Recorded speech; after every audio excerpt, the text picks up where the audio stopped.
Hi friends, मैं नाम सूर्य है और आप देख रहे हैं बॉलीवुड क्रेजी। आमिर खान की जो फिल्में एक साथ एक के बाद एक चाइना में रिलीज हो रही है और धमाल कर रही है, उनकी वजह से कई सारी और हिंदी फिल्में रिलीज होने के लिए तैयार है चाइना में, जो एक बहुत बड़ी बात है। 5 साल पहले हम सोच भी नहीं सकते थे कि भारतीय फिल्में 100 करोड़ कमाएगी, 1000 करोड़ कमाएगी, नहीं सोच सकते। लेकिन अब जो हो रहा है वो हमारे सामने है और हमें कई लोग तो अभी भी विश्वास नहीं कर पा रहे। कुछ लोग कह रहे हैं कि कलेक्शंस फेक है, दंगल का फेक कहा था, सीके सुपरस्टार का फेक कहा था। भैया प्रॉपर कलेक्शंस पता चलता है, वही कलेक्शंस हमेशा रहते हैं। ये नहीं होता है कि 10 दिन बाद कलेक्शन अलग आया, फिर 15 दिन बाद कलेक्शंस अलग आया। तो इस पे आपको भरोसा करना ही पड़ेगा। और कहीं ना कहीं अब ये आलम हो चुका है, चाइना के जो डिस्ट्रीब्यूटर्स है वो बहुत ही ज्यादा एक्साइट हो चुके हैं। उन्हें ये समझ में आ चुका है कि जिस तरह से बॉलीवुड फिल्में उनकी ऑडियंस को कनेक्ट करती है, चाइनीज ऑडियंस को, उतना शायद ही किसी और कंट्री की, यानी कि हॉलीवुड कंट्री या किसी और कंट्री की कनेक्ट कर सकती है। इसीलिए अब इंडियन फिल्मों की डिमांड बहुत बड़ी है चाइना में। और यही रीजन है कि बजरंगी भाईजान रिलीज होने के लिए बिल्कुल तैयार है 2 मार्च को।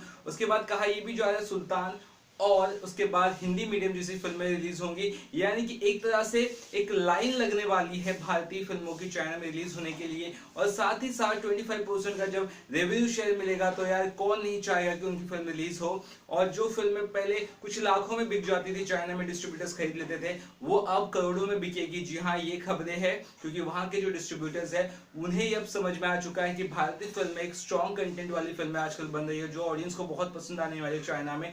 क्योंकि अगर 1254 करोड़ अगर कमाती है दंगल, और करीबन करीबन 735 करोड़ ऑलरेडी कमा चुकी है 26 दिनों में जब तक सीके सुपरस्टार फिल्म, तो यार बाकी फिल्में तो और भी कमाल करेंगी। यानी कि अब रहा सवाल कि आमिर खान ने तो अपना नाम कमा लिया, आमिर खान ने तो रास्ता खोल दिया है चाइना में। अब भारतीय फिल्म किस तरह से अपना दबदबा बनाती है चाइना में, ये देखने वाली बात है। और सबसे पहले अब उम्मीद है कि बजरंगी भाईजान ने कमाल करे, और बजरंगी भाईजान अगर कमाल कर लेगी तो ऐसा लगेगा कि आने वाले वक्त में और सारी फिल्में भी कमाल कर सकती है, जिससे कि हिंदी मीडियम या बाकी और फिल्में हो। आई होप आपको समझ में आ गया कि बजरंगी भाई आई मीन आमिर खान कितना इंपॉर्टेंट रोल प्ले किया है चाइना में इंडियन फिल्मों के लिए। और वो कहीं ना कहीं एक करता धरता मैं कहूँगा है फिलहाल। और ये एक बहुत बड़ी बात है भारतीय फिल्म को, जो रेवेन्यू यहाँ पे सपोज अगर सिक्के सुपरस्टार की बात करें तो सिर्फ 80 करोड़ का ग्रॉस कलेक्शंस किया था, और 735 करोड़ अकेले अगर चाइना में करी तो साफ है इंडिया के लिए बहुत बड़ा मार्केट ओपन है। और जिस तरह से सिचुएशन से बॉलीवुड सिनेमा चल रहा है, और उस हिसाब से ये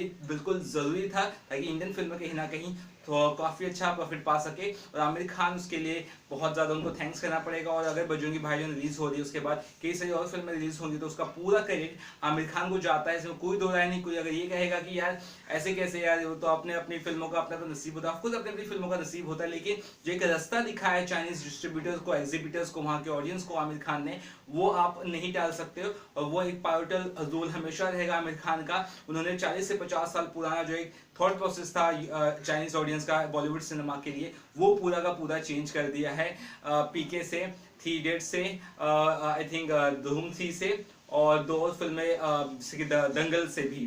तो ये एक बहुत बड़ी चीज है, उपलब्धि है, आपको ये मानना ही पड़ेगा। और कहीं ना कहीं अब डिस्ट्रीब्यूटर्स वहां के खुश हैं कि अच्छे से अच्छे दामों पर इंडियन फिल्मों को खरीदने के लिए रेडी है। तो बहुत ही जल्द हमें ये भी दिन आने वाला है कि जिस दिन इंडियन फिल्म इंडिया में रिलीज होगी, उसी दिन चाइना में भी रिलीज होगी। जी हाँ, ये दिन बहुत जल्दी आने वाला है। एक यहाँ पे एग्जांपल बताता हूँ किस तरह से चाइना में अब जल्दी जल्दी फिल्में रिलीज हुई। जैसे अगर बात करें, जब पीके रिलीज हुई थी तो 7 महीने के बाद रिलीज हुई थी चाइना में, और दंगल रिलीज हुई थी तो 5 महीने के बाद रिलीज हुई थी। लेकिन सीके सुपरस्टार सिर्फ 3 महीने बाद रिलीज हुई थी। ये गैप धीरे धीरे कम होगा, और क्योंकि वहां के भी जो सेंसर बोर्ड है उन्हें भी पता चल रहा है कि भाई इंडियन फिल्म है, इसे हम रिलीज करें तो हमें प्रॉफिट होगा, और वहां पे एग्जीबिटर्स को भी प्रॉफिट होगा, डिस्ट्रीब्यूटर्स को भी प्रॉफिट होगा, और जो ऑडियंस है उनको तो मजा आएगा। तो जब जहां पे सभी का मुनाफा है, वहां पे क्या बुरी बात है। इंडियन फिल्म उतनी महंगी भी नहीं बिकेगी जितनी हॉलीवुड फिल्में बिकेगी। तो सीधी सी बात है, हर किसी को फायदा है, और इससे बॉलीवुड इंडस्ट्री को भी बहुत बड़ा फायदा है। तो कैसे लगी आपको न्यूज जरूर बताइए, और वीडियो अच्छा लगा तो चैनल को सब्सक्राइब करना ना भूलिए। कितना ही बाय।